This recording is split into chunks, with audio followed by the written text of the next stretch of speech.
प्यारे दोस्तों नमस्कार। आइए कक्षा छठवीं जो गणित है उसके अंदर का जो अध्याय 5 है उसकी जो प्रश्नावली 5.3 है, ठीक है, उसको हम देख लेते हैं किस प्रकार से आप इसको हल करेंगे। ठीक है दोस्तों, यहाँ पर हम जानने वाले भाज्य और अभाज्य संख्या। सबसे पहले हम भाज्य संख्या क्या है, अभाज्य संख्या क्या है, इसको पहले देख लेते हैं। ठीक है, तो पहला सबसे आता है दोस्तों भाज्य संख्या। ठीक है, भाज्य संख्या का मतलब समझ लो यहाँ पर भाग जाने वाली संख्या। ठीक है, अर्थात जिससे हम गुणनखंड बनाते हैं। जैसे हमारे पास संख्या है मान लो 8 है, इसका मान लो हम गुणनखंड करते हैं दोस्तों तो 1 आएगा, 2 से जाएगा, ठीक है, 4 से जाएगा, फिर यहाँ पर सीधा 8 से जाएगा। हम यहाँ पर देख पा रहे हैं 8 के यहाँ पर 4 गुणनखंड है। कितने गुणनखंड है? 4 गुणनखंड है ना। उसी प्रकार से अगर हम संख्या देखते हैं कि एक है 3 का हम गुणनखंड करते हैं दोस्तों तो यहाँ पर केवल 1 और 3 ही इसका गुणनखंड है ना। तो यहाँ पर हम बोल सकते हैं ऐसी संख्याएं जिनके केवल 2 ही गुणनखंड है, अर्थात 1 से भाग जाता है और सम अपने आप से भाग जाता है, वो संख्या कहलाती है अभाज्य संख्या। ठीक है दोस्तों, समझ आ गया।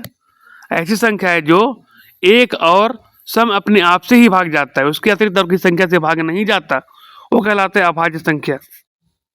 ठीक है, जैसे मान लो 2 है, 3 है ना, यहाँ पर 5 लिख देंगे, 7 है, यहाँ पर 11 हो जाएगा, है ना। ये सब क्या कहलाता है? अभाज्य संख्या है। और भाज्य संख्या क्या है? वह संख्या जिसका 2 से अधिक गुणनखंड है, अर्थात 1 और वहाँ संख्या और उसके अतिरिक्त और भी गुणनखंड है, अर्थात 2 से ज़्यादा गुणनखंड होते हैं, वो कहलाता है भाज्य संख्या। ठीक है, अर्थात जिसको हम भाग देते हैं तो 1 से सभी संख्या भाग जाती हैं, उसके अतिरिक्त स्वयं से भाग जाएगा, उसके अतिरिक्त और किसी संख्या से भाग जाता है तो वह संख्या भाज्य संख्या कहलाता है। भाज्य संख्या में 2 से अधिक जो है गुणनखंड होते हैं और अभाज्य संख्या में केवल 2 ही गुणनखंड होते हैं, 1 और स्वयं। ठीक है, इसको याद रख करके आप जो है प्रश्नों को हम यहाँ पर हल करने वाले। क्लियर दोस्तों? तो यहाँ पर दिया है, तो पहला क्वेश्चन यहाँ पर दिया दोस्तों, हम देखते हैं कि 2 एक अभाज्य संख्या है। ठीक है, 2 अभाज्य संख्या क्यों? क्योंकि 1 और 2 के से ही केवल भाग जाता है, तो वह संख्या जो 1 और अपने आप से भाग जाता है वो अभाज्य संख्या है। इस प्रकार 2 अभाज्य संख्या हो गया। और यहाँ सम संख्या भी है। क्या कोई और अन्य सम अभाज्य संख्या है क्या? ये हमको सवाल पूछा जा रहा है। ठीक दोस्तों, तो यहाँ पर ध्यान देंगे ऐसा कोई भी और सम संख्या जो है अभाज्य नहीं है। जैसे मान लो हमारे पास सम संख्या क्या क्या आ जाएगा, यहाँ पर 2 आएगा, 4 आएगा, 6 आएगा, 8 आएगा, 10 आएगा, 12 आएगा, ये सभी क्या है? सम संख्या है। अगर इनका हम यहाँ पर गुणनखंड निकालते हैं दोस्तों तो 2 का गुणनखंड 1 और 2 होगा, 4 का 1 होगा, 2 होगा, 4 होगा, 6 का यहाँ पर निकालते हैं 1 होगा, 2 होगा, 3 होगा, 8 का निकालेंगे तो 1, 2 और 4 और यहाँ पर 8 होगा, और 10 का निकालते हैं दोस्तों तो 1, 2, 5 और 10 होगा। 12 का निकालते हैं तो 1, 2, 3, 4, 6 और 12 होगा। तो यहाँ पर हम देख पा रहे हैं केवल 2 ही एक ऐसा संख्या है, सम संख्या है, जिसमें केवल 2 ही जो गुणनखंड है ना, अर्थात यह अभाज्य संख्या हुआ। लेकिन बाकी की जो सम संख्या है उन सभी में देख पा रहे हैं 2 से अधिक गुणनखंड है। इसका मतलब क्या हो दोस्तों? यहाँ पर लिखेंगे हम नहीं। ठीक है, तो हम देख पा रहे हैं कि 2 एक ऐसा सम संख्या जिसका केवल 2 ही गुणनखंड है, वह अभाज्य संख्या है।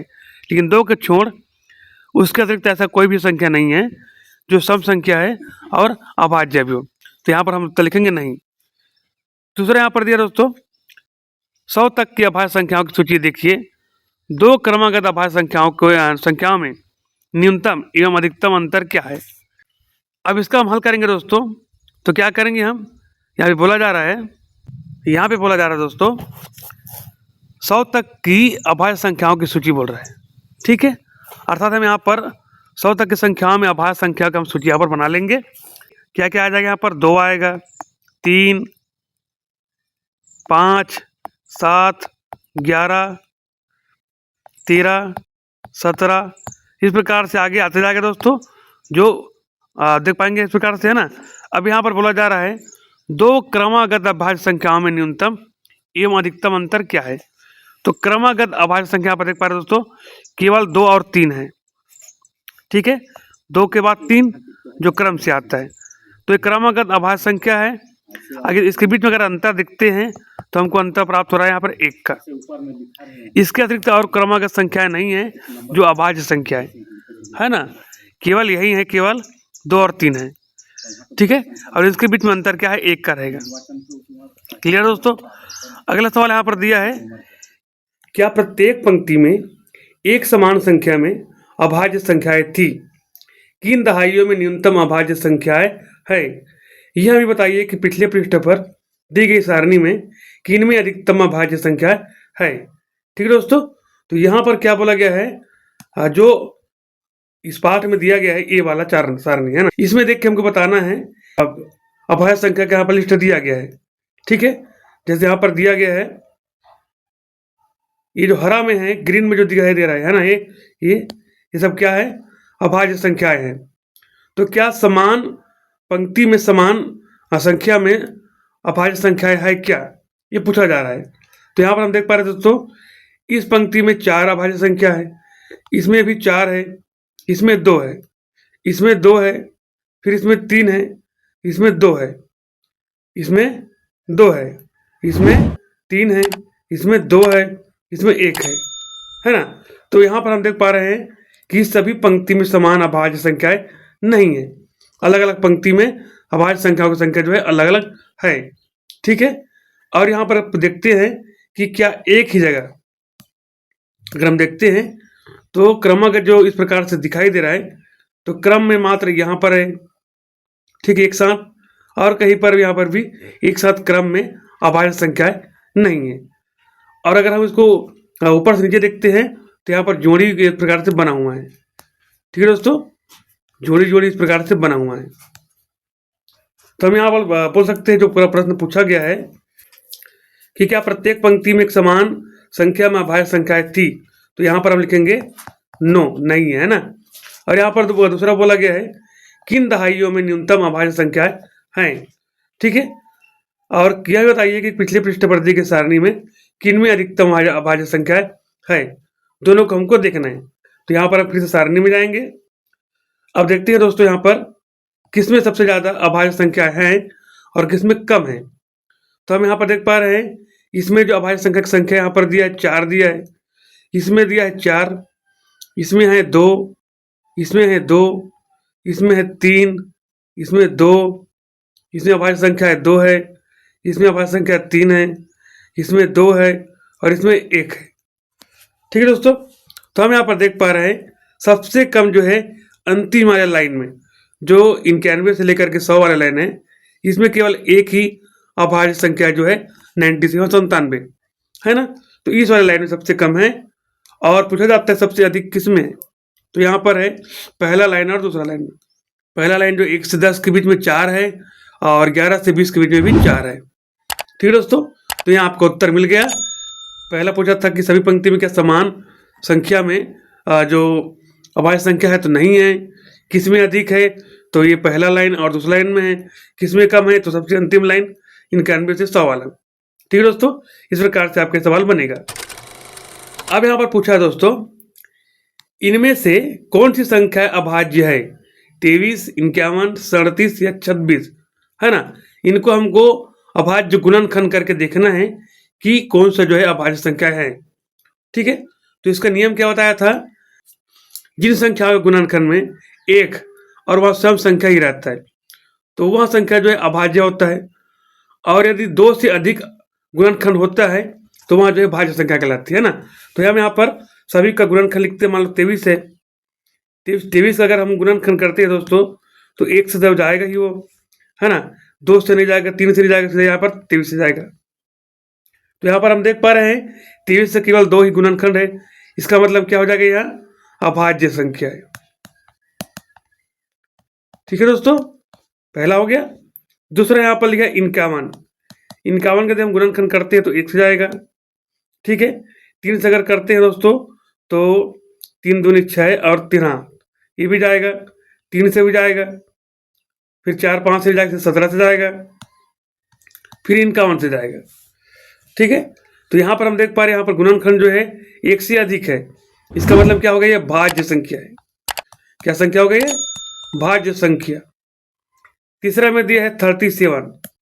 अगर इसका हम गुणनखंड करते हैं दोस्तों तो 1 से जाएगा, 2, 3, 4 से नहीं जाएगा, सीधा हो जाएगा 37 से, है ना। इसका मतलब यहाँ पर देख पर दो ही गुणनखंड यहाँ पर दिख रहा है।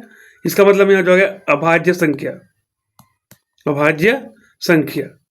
क्लियर दोस्तों। लास्ट में दिया 26, चूंकि सम संख्या है। अगर इसका हम गुणनखंड करते हैं दोस्तों तो 1 से जाएगा, 2 से भी जाएगा, 3 से नहीं जाएगा, 4, 5 यहाँ पर 13 से जाएगा, 13 से 26 है ना। फिर आगे बढ़ते हैं दोस्तों तो यहाँ से 26 जाएगा यहाँ पर। तो यहाँ पर 4 गुणनखंड प्राप्त हो गए। इसका मतलब क्या हुआ, यहाँ जो है भाज्य संख्या है। ठीक है। तो अभाज्य संख्या में केवल 2 ही गुणनखंड होता है, 1 और वहां संख्या स्वयं। ठीक है। इसके अतिरिक्त अगर कोई और गुणनखंड होता है, अर्थात 2 से अधिक गुणनखंड होता है, तो वह जो है भाज्य संख्या कहलाता है। ठीक है। तो हम यहाँ पर अभाज्य संख्या बोला गया है तो 23 और 37। क्लियर दोस्तों। अगला यहाँ पर दिया है, क्या बोला है, अभाज्य संख्याओं के 3 युग्म लिखिए जो 20 से कम हो और उनका योग 5 का गुना जोड़। ये बहुत ही IMP है दोस्तों, इंपॉर्टेंट है। ठीक है। कैसे बनाएंगे इसको। अब इसने बोला है अभाज्य संख्याओं के 3 युग्म बनाएंगे, मतलब 3 संख्या हमको लिखना है जो 20 से कम होना चाहिए, अर्थात 19, 18, 17 यहाँ पर 1 तक 3 संख्या हमको लेना है जो 20 से कम हो। और ऐसा संख्या लेना है जिसको जोड़ेंगे तीनों को तो 5 का गुना होना चाहिए, अर्थात 5 के पहाड़ा में आए। कहने का मतलब क्या हो दोस्तों, 5 के गुना अर्थात 5 आना चाहिए, 10 आना चाहिए, 15 आना चाहिए या फिर 20 आना चाहिए, है ना। यदि हम 3 संख्या लेते हैं जो 20 से छोटी है, जिसको जोड़ने पर इतना प्राप्त होना चाहिए। ठीक है। तो मान लो हम यहाँ पर लेते हैं दोस्तों, एक संख्या ले लेते हैं हम, मान लो 2 लेते हैं, 3 लिए और एक लेते हैं 10, युग्म बन गया। अगर इसको हम जोड़ते हैं दोस्तों तो जोड़ने पर हमको प्राप्त होता है 15। ठीक है। अब यहाँ पर देख पा रहे 15 जो है 5 गुना जो 5 दिया 15, युग्म बन गया। इस प्रकार से आप चाहे तो और भी बना सकते हैं। जैसे मान लो हमने बना लिया 11 लिखा, मान लो 3 लिखा और 1 लिखा, दोनों को भी जोड़ेंगे, तीनों को जोड़ेंगे तो 15 हो जाएगा। यहाँ भी 5 गुना थे। और आगे हम बनाएंगे 9 लिखते हैं मान लो, है ना, 1 लिखते हैं मान लो और 10 लिखते हैं, तीनों को जोड़ते हैं तो 20 होता है। यहाँ भी युग्म बन गया। इस प्रकार से आप जो बहुत सारे युग्म बना सकते हैं जो 3-3 का इस प्रकार से बनेगा। क्लियर दोस्तों। इस प्रकार से बना लोगे।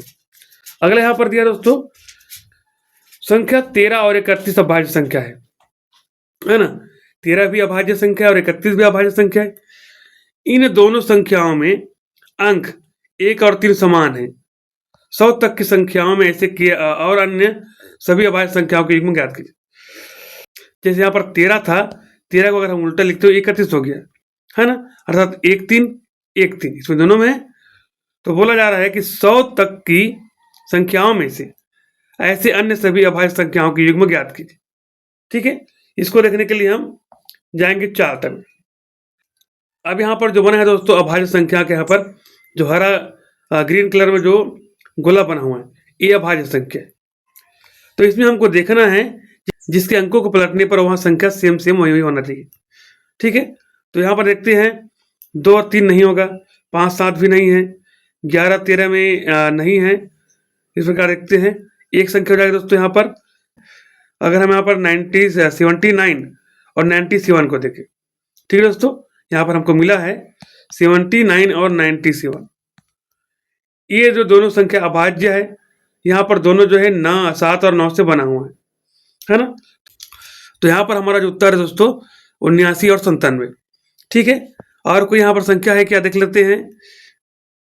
एक और यहाँ पर है 17 का और यहाँ पर 71 है। ठीक है दोस्तों, 17 को उल्टा लिखेंगे तो 71 हो गया इस प्रकार से। तो यहाँ भी एक ऐसा युग्म है जो उसी संख्याओं से बना है और यह अभाज्य संख्या है। क्लियर दोस्तों। और कोई संख्या है क्या, यहाँ पर देख लेते हैं 37 है और 73 है। एक और है 37 है और 73 है ना। और देखते हैं मान लो उल्टा करके। तो इस प्रकार से दोस्तों हम देख पा रहे हैं केवल 3 युग्म हमको प्राप्त हुए हैं। ठीक है। ये आपको उत्तर हो जाएगा। चलो दोस्तों देख लेते हैं अगला में क्या दिया है। अब यहाँ पर बोला है दोस्तों 7वां नंबर में 1 से 100 के बीच 7 क्रमागत भाज्य संख्या लिखिए। 7 क्रमागत भाज्य संख्या हमको बताना है। पुनः हम जाते हैं दोस्तों चार्ट में, जो हमारा गिनती का चार्ट है, इसमें क्या दिया है। अब यहाँ पर जो लाल कलर में दिखाई दे, जिसको कट मट किया, इस प्रकार से कट किया है, वो है भाज्य संख्या दोस्तों, है ना, वो है भाज्य संख्याएं। ठीक है, जैसे कि यहाँ पर देख पा रहे हैं, हमको क्रमागत लाइन से 7 संख्याएं बताना है जो भाज्य संख्या आना चाहिए। जैसे हम यहाँ पर गिनती शुरू करते हैं दोस्तों, तो यहाँ पर 8 9 10 केवल 3 है, यहाँ पर 12, यहाँ पर 3 है, यहाँ पर 1 2 3 4 5 ही है, यहाँ पर भी नहीं, यहाँ पर 5 है मात्र, यहाँ पर 3 3 3 5 है, यहाँ पर ही 5 है, यहाँ पर 5 है, यहाँ पर 5 है, यहाँ पर 3, यहाँ पर 5, और यहाँ पर 1 2 3 4 5 6 7, यहाँ पर मिल गया दोस्तों 90 से लेकर के 96 तक, है ना। 90 91 और 92 93 94 95 और 96। तो ये 7 जो है क्रमागत संख्या है जो भाज्य संख्या है। ये आपका हो जाएगा दोस्तों उत्तर। क्लियर? आपको लिखने के लिए बोला है तो आप लिखेंगे 90 से लेकर के यहाँ पर 96 तक। 90 91 92 93 94 95 96, ये जो क्या है भाज्य संख्या है। ठीक है दोस्तों, आइए देख सकते हैं अगला क्वेश्चन क्या दिया है। अब यहाँ पर 8वां नंबर में दिया दोस्तों, अभाज्य संख्याओं के ऐसे युग्म जिनका अंतर 2 हो जुड़वा अभाज्य युग्म कहलाती है। उदाहरण के लिए दोस्तों 3 और 5 है, दोनों के बीच में अंतर है 2 का।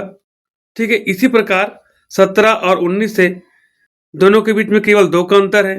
हमको 1 से 100 के बीच में अन्य जुड़वा अभाज्य युग्म ज्ञात करना है, जिसको घटाने पर, जैसे मान लो हम 5 में 3 घटाएंगे दोस्तों तो प्राप्त होगा हमको 2 का अंतर है मात्र। उसी प्रकार से 19 में हम 17 घटाते हैं तो 2 का अंतर है ना। तो ऐसी संख्या हमको बताना है जिसको घटाने पर केवल 2 का अंतर आना चाहिए। ठीक है, हम जाएंगे चार्ट में, ये रहा हमारा चार्ट। अब यहाँ पर हम देख पा रहे हैं दोस्तों, अगर हम इस प्रकार से करते 5 में 3 घटाए तो आया है, यहाँ पर अगला है 7 में 5। ठीक है, 7 और 5 है दोस्तों, 5 भी अभाज्य संख्या है और 7 भी, है ना। तो अगर हम दोनों में घटाते हैं तो हमको अंतर 2 प्राप्त होता है। उसी प्रकार से यहाँ पर 11 और 13 है। ठीक दोस्तों, फिर यहाँ पर 17 है और 19 है, 19 में 17 घटाएंगे तो आता है 2। आगे देखते हैं दोस्तों, और क्रमागत में यहाँ पर है 41 और 43, 41 और 43 है। ठीक है, और यहाँ पर देख पा रहे हैं 71 और 73, 71 और 73 है, अंतर 2 है। और देखते हैं दोस्तों यहाँ पर, तो 1 से 100 के बीच में और कोई भी क्रमागत इस प्रकार से संख्या नहीं है जिसका अंतर 2 हो, अर्थात घटाने पर 2 प्राप्त होता, है ना। तो ये आपको उत्तर हो जाएगा 5 7 11 13 17 19 41 43 71 73। ठीक है, इस प्रकार से आपको बना लेना है। नेक्स्ट टाइम क्या दिया है, अगला यहाँ पर दिया दोस्तों, प्रत्येक कथन को सही या गलत के रूप में पहचानिए एवं स्पष्ट कीजिए। अर्थात हमको सही या गलत को बताना है और क्यों इसको बताना है ना। ऐसी कोई अभाज्य संख्या नहीं है जिसका इकाई का अंक 4 हो। ठीक है, तो क्या अभाज्य संख्या ऐसा नहीं है जिसका इकाई में 4 हो, तो ये बिल्कुल गलत है दोस्तों। ठीक है, ये बिल्कुल क्या है, गलत है। हमारे पास है, जैसे हमारे पास 14 है जिसके इकाई में 4 है, 24 है ना, 34 है, ये क्या ऐसा भाज्य संख्या है। ठीक है, तो इस प्रकार से ले सकते हैं, यह जो कथन है गलत है, क्योंकि 14 24 34 44 ये संख्याएं जिनके इकाई में 4 है, यह संख्या जो है भाज्य संख्या है, इसका मतलब यहाँ गलत है। ठीक है, अभाज्य संख्याओं का गुणनफल भी अभाज्य संख्या हो सकता है। ठीक है, इसको स्पष्ट करना है। अब जैसे कि हमारे पास 2 अभाज्य संख्या दोस्तों, 2 और 3, अगर हम दोनों को गुना करते दोस्तों, 2 और 3 को गुना करते तो हमको प्राप्त होता है 6। ठीक है, जो 6 है भाज्य संख्या है ना। इसका मतलब यहाँ भी कथन क्या है, गलत है। क्या है, अभाज्य संख्याओं का गुणनफल भी अभाज्य संख्या हो सकता है? बिल्कुल नहीं, अभाज्य संख्या गुणनफल भाज्य संख्या भी होता है, अर्थात हमेशा होता है। ठीक है दोस्तों, याद रखना, अभाज्य संख्याओं का गुणनफल हमेशा भाज्य संख्या ही प्राप्त होता है। आप गुना करके देख लेना। ठीक है, जैसे मान लो हमारे पास एक संख्या है 5 है और एक 7 है, दोनों गुना करेंगे तो हमको प्राप्त हो जाएगा दोस्तों 35। तो 35 जो है भाज्य संख्या है ना।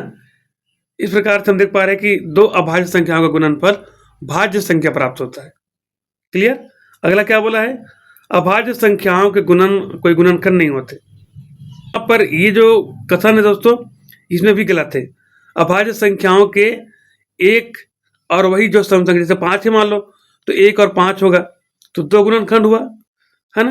यहाँ पर कोई गुणनखंड नहीं होते बोल रहा है, इसका मतलब गलत है। जो संख्या जिसमें 2 गुणनखंड होते हैं वो अभाज्य संख्या होता है ना।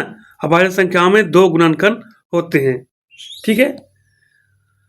अब यहाँ पर बोला है सभी सम संख्याएं भाज्य संख्याएं होती है। ठीक है दोस्तों, भाज्य संख्या अर्थात जिसके 2 से अधिक गुणनखंड है। तो सभी सम संख्याओं में एक यहाँ पर अपवाद है दोस्तों, 2 जो है सम संख्या है। ठीक है, 2 जो है सम संख्या है, लेकिन यहाँ जो है अभाज्य संख्या की श्रेणी में आता है। क्यों? अगर इसका गुणनखंड करते हैं दोस्तों तो 1 आएगा और 2 आएगा, केवल 2 ही गुणनखंड प्राप्त हुआ, है ना। और जिसके केवल 2 ही गुणनखंड प्राप्त होते हैं वो अभाज्य संख्याएं होती है। ठीक है, इस प्रकार हम देख पा रहे हैं 2 जो है सम संख्या है लेकिन वह अभाज्य संख्या है।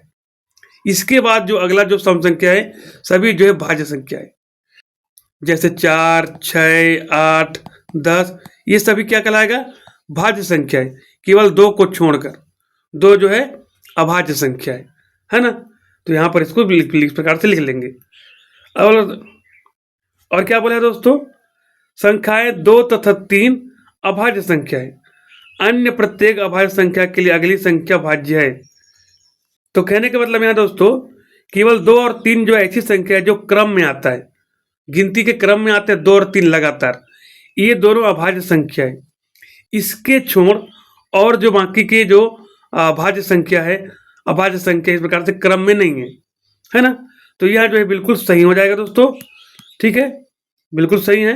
2 और 3 जो है क्रम में आता है जो अभाज्य है, बाकी इसके छोड़ और जितने भी भाज्य संख्याएं हैं वो क्रम में नहीं आते। अब यहाँ पर 10वां नंबर है, बोला दोस्तों निम्नलिखित में से कौन सी संख्या को 3 अलग अलग अभाज्य संख्याओं के गुणनफल के रूप में व्यक्त कर सकते हैं। ठीक है, अर्थात इसको हम गुणनखंड करेंगे, गुना के रूप में तोड़ेंगे तो 3 अलग अलग अभाज्य संख्या के रूप में, गुना के रूप में किसको तोड़ सकते हैं। ठीक है, जैसे यहाँ पर 45 है, 45 को अगर हम गुना करते हैं तो 3 गुना 5 करेंगे दोस्तों। ठीक है, 5 × 15 और 15 × 45, गुना क्या होता है? 45 होता है। इसका मतलब तीनों जो है गुणनफल प्राप्त हुआ है, जो हमारा गुणनखंड प्राप्त हुआ है ये क्या है? अभाज्य संख्या है। ठीक है, ये सही इस प्रकार से बना सकते हैं। फिर यहाँ पर 7 है, अगर हम 7 को तोड़ते हैं अभाज्य संख्या के रूप में तो क्या तोड़ सकते हैं? तो जैसे यहाँ पर 60 लिखिए दोस्तों, 7 का गुणनखंड करते हैं मान लो हम यहाँ पर, तो कितना हो जाएगा यहाँ पर? इसको अगर हम अभाज्य संख्या के रूप में गुणनफल करें, गुणनखंड करते हैं दोस्तों, तो यहाँ पर 3 मान लो लेते हैं एक अभाज्य संख्या और 5 लेते हैं, 3 × 5 = 15, 15 और गुना 4 करेंगे। उसी प्रकार से 91 है दोस्तों, 91 गुणनखंड करते हैं मान लो हम, अगर हम गुना करके देखते हैं इसको, हम 3 से नहीं जाएगा, 4 से 5 से नहीं जाएगा, 6, 7, 7 से जाता है मान लो दोस्तों, है ना। 8 से 9 से भी नहीं जाता है। इस प्रकार देखते हैं 13, 7 यहाँ पर 13 बार जाएगा, तो 13 और 7 गुना करने पर होता है 91। ठीक है दोस्तों, तो यहाँ पर केवल 2 अभाज्य संख्या इस प्रकार से आ रहा है, इसको हम और कोई भी अभाज्य संख्या के रूप में नहीं तोड़ सकते, है ना। 13, 7, 91 होता है ना, लेकिन इसमें केवल 2 अभाज्य संख्या ही आ रहा है। ठीक है, और कोई भी संख्या यहाँ पर प्राप्त नहीं होता है। हमको बोला गया 3 अलग अलग, तो यहाँ पर 3 अलग अलग संख्या प्राप्त नहीं हो रही 91 के लिए, केवल 2 ही हो रहा है, 13, 7, 91। ठीक है, हम 7 और 13 को और नहीं तोड़ सकते, है ना, इसमें केवल 2 ही ऊपर है। अगला यहाँ पर दे दो तो 105, क्या 105 को हम तोड़ के तीन अभाज्य संख्याओं में गुणनफल बना सकते हैं। जैसे मान लो 105 है, इसको अगर 3 से करते हैं तो 3 से जाएगा, ठीक है, 3 करेंगे और यहाँ पर 5 करेंगे और 7, ठीक है दोस्तों। 3 पंजे 15, 15 सत्ते 105। तो ये जो उत्तर आपका प्राप्त हो गया, 3 गुणनखंड है जो अभाज्य है चुका है। अगला जो संख्या है दोस्तों 330, इसको अगर हम करते हैं तो 2 से जाएगा, 3 से करते हैं, मान लो 3 से गुना करते हैं तो 3 एक कम 3, 3 एक कम 3, 110 प्राप्त हुआ। अब 110 को फिर से करते हैं, 5 से करते हैं, ठीक है दोस्तों। तो 5 22 आ गया, 5 गुना 22 करेंगे तो इस प्रकार से हम तोड़ते हैं दोस्तों। अगर पुनः इसको हम तोड़ते हैं दोस्तों तो यहाँ पर हम लिख सकते हैं 3 गुना 5 गुना, मान लो लिखते हैं 11 कर देते हैं मान लो, और 2 कर देते हैं, ठीक है। अगर इसको हम करते हैं 11 दूनी 22, 22 पंचे 110 और 110 दिया 330। ये भी अभाज्य संख्याओं के यहाँ पर गुणनफल के रूप में है, लेकिन इसमें 4 संख्या है दोस्तों, है ना।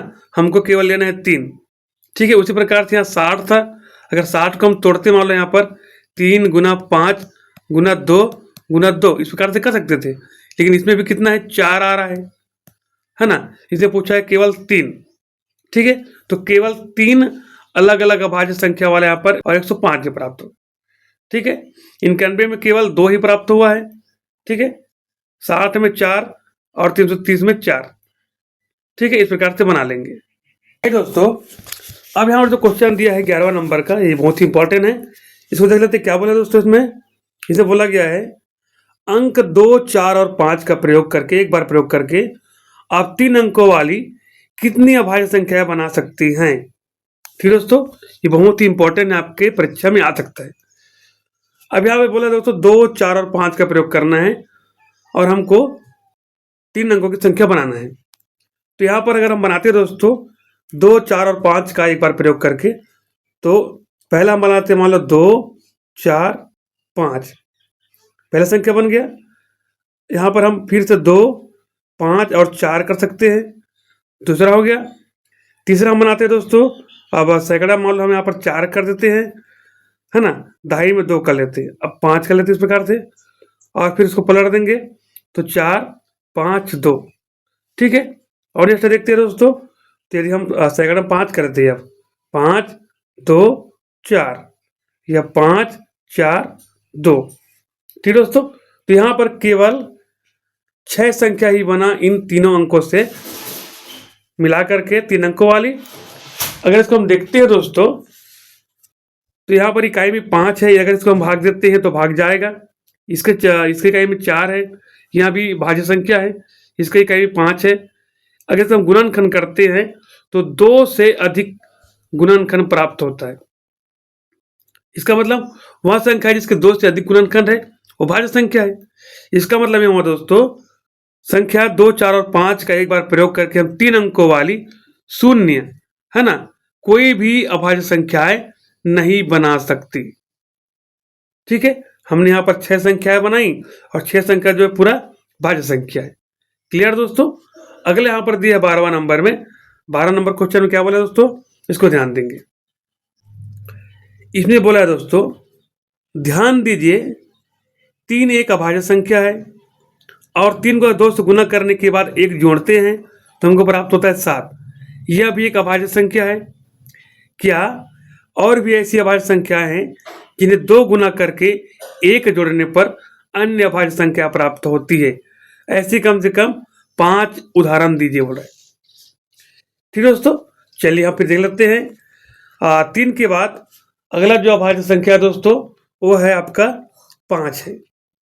ठीक है, अगर हम 5 को 2 से गुना करते हैं और 1 जोड़ते हैं तो 5 दूनी 10 और 1 11 आता है दोस्तों। जो 11 जो है अभाज्य संख्या है। उसी प्रकार 5 के बाद आता है 7, 7 को भी 2 से गुना करेंगे, 1 जोड़ेंगे तो हमको प्राप्त हो जाता है यहाँ पर 15, जो भाज्य संख्या हो गया। इसका मतलब यहाँ जो है नहीं हो पाएगा, है ना, इसको मिटा देते हैं। इसके बाद हम देखते हैं दोस्तों, तो 9 तो भाज्य संख्या हो जाएगा। 9 के बाद आता है 11, 11 को अगर हम गुना करते हैं 2 से और 1 जोड़ते हैं तो 11 दूनी 22 और 1 23 अभाज्य संख्या प्राप्त हुआ। और 11 के बाद आगे बढ़ते 13 है ना, 13 के 13 तो 26 और 1 जोड़ते 27 तो भाज्य संख्या हो जाएगा। इस प्रकार से आगे हम देखते जाते हैं तो हमको प्राप्त हो जाएगा यहाँ पर 23 को हम 2 से गुना करेंगे तो हमको प्राप्त हो जाएगा 46 में 1 जोड़ेंगे तो हो जाएगा 47 जो है अभाज्य संख्या। ठीक है दोस्तों, उसी प्रकार से अगला हम देखते जाते हैं और एक संख्या और दोस्तों 29 को लेते हैं। मान लो 29 अभाज्य संख्या को 2 से गुना करते हैं तो हो जाता है आपका 58, 1 जोड़ते हैं तो प्राप्त हो जाएगा आपका 57 जो क्या है अभाज्य संख्या है। 4 संख्या मिल गया। इसी के साथ में हम 2 करते हैं, 2 का गुना 2 से करते हैं और 1 को जोड़ते हैं तो हमको प्राप्त हो जाता है 5 जो अभाज्य संख्या है। ठीक है दोस्तों, इस प्रकार से पहला, दूसरा, तीसरा, चौथा, पांचवा हमने 5 उदाहरण बता दिया है ना। इसको आप जो है कॉपी में नोट कर लेंगे। ठीक है दोस्तों, इस प्रकार से आप जो इस प्रश्नावली को पूरा हल कर लेंगे।